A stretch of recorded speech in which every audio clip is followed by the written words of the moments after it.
Sa mga nagbabalak po magpalit o kaya naman po nakapagpalit na ng pulley cover, dapat po ang ipapalit nyo o napalit nyo ay may butas din po na pasokan ng hangin. At para malaman nyo po kung bakit, ay panoorin nyo po itong ating video.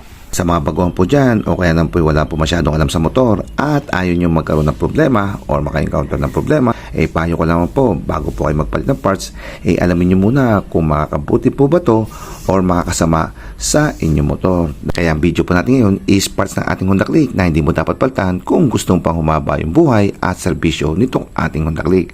So alam naman po natin na usong-uso po ngayon yung pagpapapogi at mga concept, mga looks na yan at pinapalitan po natin yung ibang parts nitong ating motor.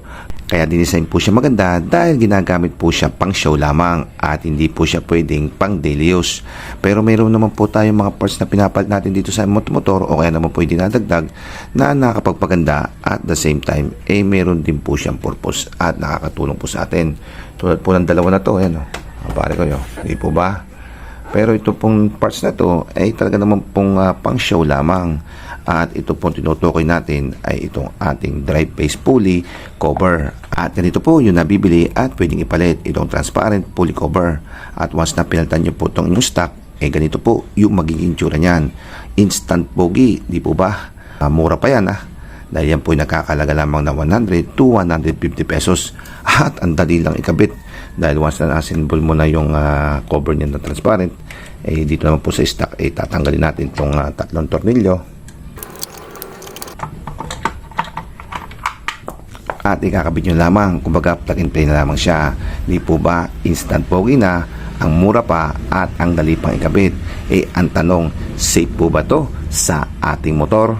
Ang sagot po natin dyan ay hindi po at kulang pa po yung salitang safe dahil itong ating stock cover ng drive base pulley ay hindi lang po to cover kundi ito rin po yung pasukan ng hangin ng ating CVT.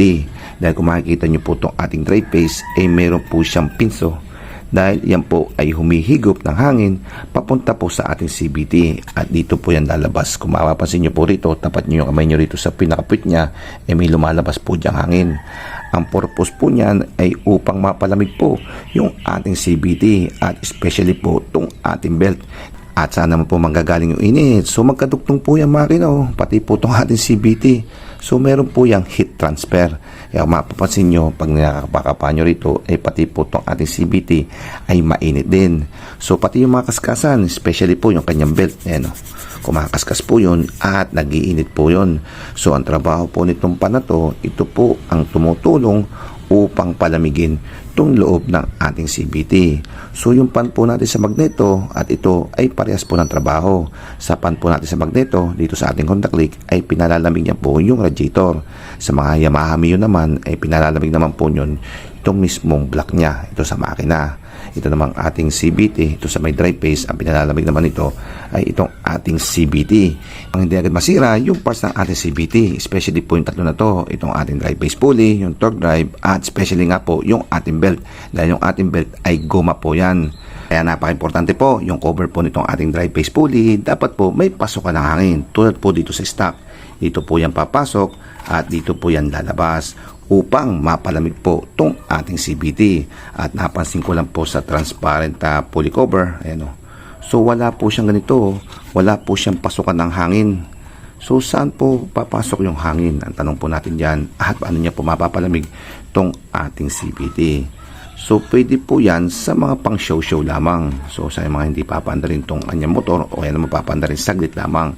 Pero kung gagamit po kayo pang daily use itong inyong motor, I do recommend na stay na lang po kayo sa stock o kaya naman po maghanap po kayo ng pampormang cover na mayroon pong pasukan ng hangin. Kaya ibig sabihin, itong stock cover ng ating drive base pulley ay hindi lang po ito basta cover, kundi isa rin po itong intake ng hangin na pinag-aralan at talaga naman pong design ng mga engineer ng ating Honda Click. Kaya huwag nyo pong babaliwalan yung mga pare ko dahil ito po ay nakakatulong upang pababain pa yung buhay at serbisyo nitong ating CVT. Kaya nga po yung motto natin, kung gusto mo pang umaba yung buhay at serbisyo nitong inyong motor, basta engine related, stock is good.